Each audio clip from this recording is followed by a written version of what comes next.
Now let's move on to the orange bastard's personal appearance today in a Manhattan courtroom, where Michael Cohen, who is courageous, who did all kinds of dirty shit for Trump and then faced up to it and went to prison and served his time, and finally had his road to Damascus moment, as Saul did back in the Bible, and decided that he would now let the world know what a pissy son of a bitch Trump really was, at least from the inside of the Trump empire. So Cohen, as everyone has told you, was Trump's former fixer, which to me is a term right out of Mafia. Of course it is. And he only took a few minutes on the stand before he began attacking this orange son of a bitch that was sitting not that far away from him. But Cohen has become Trump's white whale, his nemesis, his tiresome priest. And shortly after taking the witness stand today, Cohen was up there saying that the orange bastard was a criminal and a cheat. Probably in that order, too. Now, the orange bastard was sitting just a few feet away, and he was shaking his head and making those little noises like, "Oh, that's not true." Now, he can't say anything while the witness is testifying, or he would get another $5,000 fine. See, if I were the judge, I'd put the son of a bitch in jail until the trial was over. But it was the first time that Cohen had the disgusting, unpleasant situation where he had to be face-to-face with the orange vomit in, I believe, 5 years. And Cohen was called to testify about Trump's bullshit financial statements. And those statements are at the heart of the case that Letitia James, the New York Attorney General, has brought against this lying son of a bitch, Nazi Donald Trump. But according to the Times, Cohen began by answering questions from a lawyer with the Attorney General's office about his own federal crimes, which included lying to Congress. Now, that was a courtroom tactic. Rather than have the defense, which should be the orange bastard, rather than have his lawyers try to make a big deal about it, the prosecution brought it up right away. And without being prompted on how to answer, Michael said, quote, "I did that at the direction of, in concert with, and for the benefit of Mr. Trump," end quote. And those comments, I mean, that was the first bloodletting in this mano-a-mano combat. And it set the tone for the day of testimony from Cohen, who said that he had helped manipulate the financial statements on the orders of the orange bastard. And he didn't really say anything that he hasn't said before. But this time, once again, he's under oath and he's in a courtroom, the same courtroom as the orange vomit.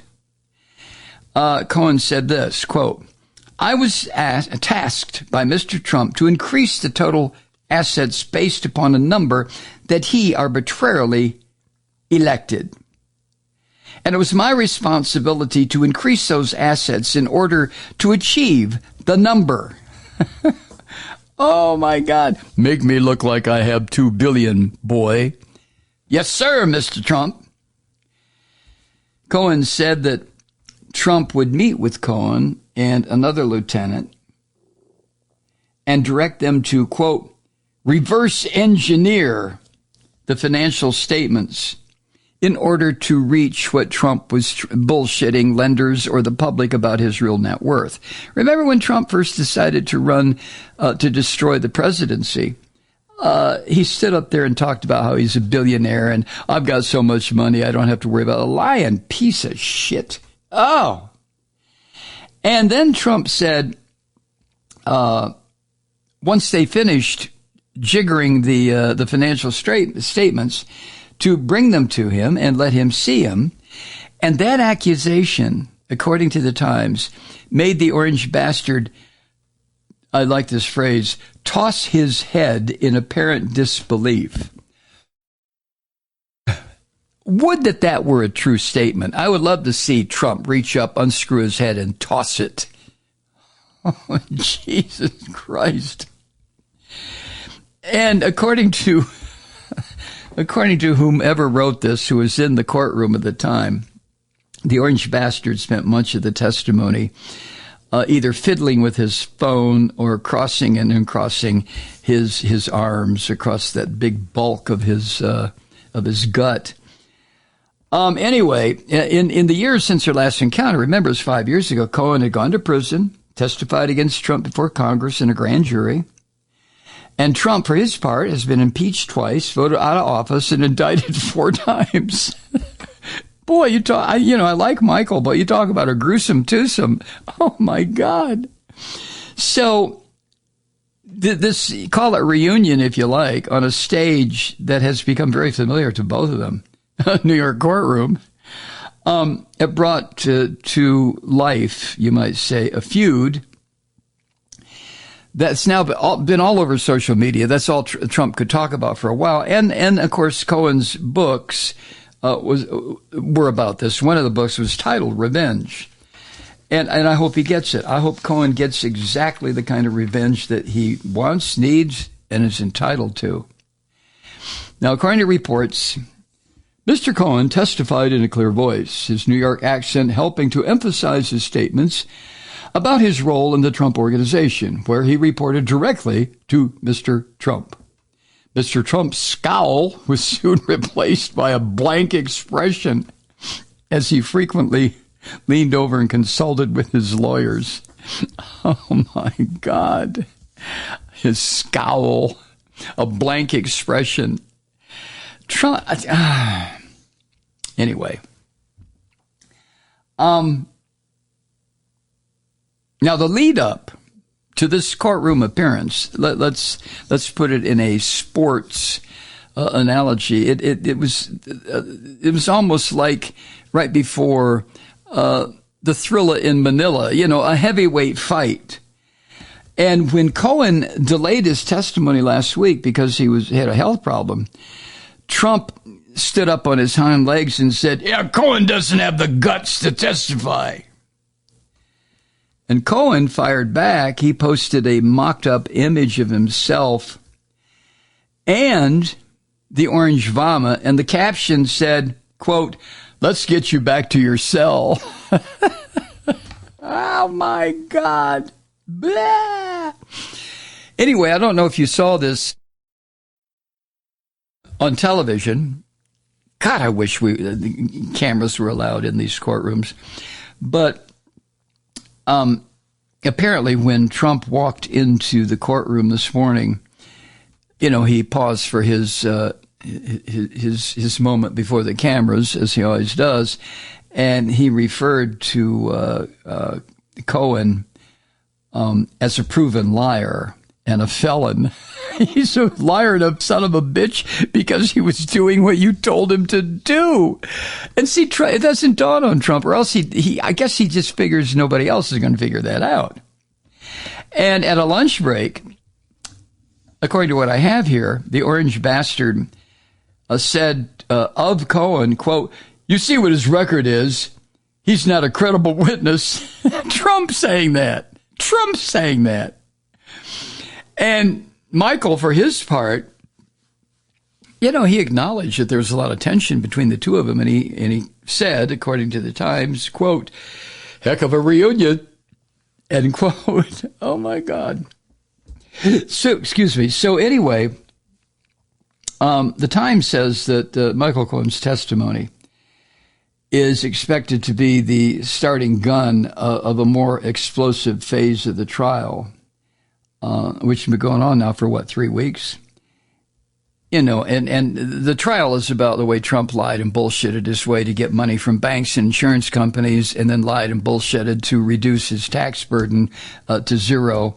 Man, the judge, now keep this in mind, he's already been found guilty in a summary judgment. The judge and Gorin already ruled that Trump fraudulently misvalued his properties. This trial is strictly to determine whether the orange bastard has to pay a hefty penalty, and the clear possibility, to me, it's not a possibility or a probability but rather a fact of all the other laws that this son of a bitch violated in New York. So the central claim that he actually did this shit has already been determined. So what is left is a kind of a boring or tedious proceeding, which is, made even more stupid when the orange bastard shows up occasionally. And I don't understand why television cameras are always there, because the son of a bitch just uses these little to raise more money out of this determinedly stupid. He uses it as in his campaign videos. Here I am once again with the Lord Jesus Christ on my shoulder as I walk into the den of lions. Oh, but I'm here to stand in the way between the forces of darkness and you, my beloved followers. Oh, Jesus Christ. Now, the orange bastard's lawyers have made it clear that no matter what Judge Gorin rules, including the fact that he already found him culpable or guilty or whatever the word is, the lawyers have made it clear they're going to appeal, of course. There's no jury. And his lawyers have tried to argue that all these numbers that Trump presented when he was trying to steal money or retain money or hide money or whatever, that all the numbers were subjective. And the other people are to blame. like who? Jenna Ellis? Rudy Giuliani? Oh, I know. Michael Cohen? This miserable asshole Donald Trump. I mean, please.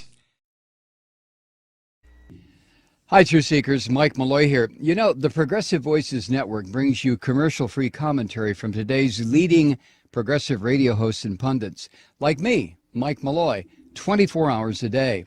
I'm not your typical old guy from the 80s or the 90s talk radio host, and Progressive Voices is not your typical talk radio network. It's a listener-supported nonprofit with no corporate control whatsoever over our broadcast. So hosts like me, Mike Malloy, are free to rant and scream and carry on about whatever we like. We're often controversial, but we're never boring. Weeknights, 9 p.m. in the East, 6 p.m. in the West on the Progressive Voices Network.